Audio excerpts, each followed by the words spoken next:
I think it's a really interesting thought experiment to think about what are the two policies you would implement if you suddenly got complete control, no holds barred over the national agenda. For me personally, I think nationalized healthcare is totally the first thing I would go for. And then the second would be a massive expansion of public housing.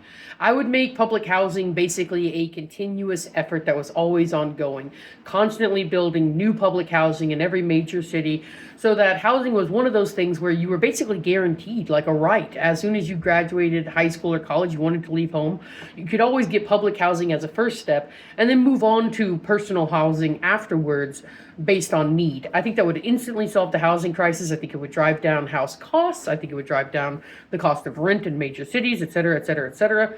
It'd be a massive win for everybody. And I think it's one of those policies that feels impossible because, oh, how are you going to finance something like that? But the reality is that by taking people off the street, by giving them houses, by letting them pay a small amount for those houses, you generate the income. Not only that, but you're creating employment and jobs, which generates income on the back end as well. And ultimately, I think a program like this eventually pays for itself.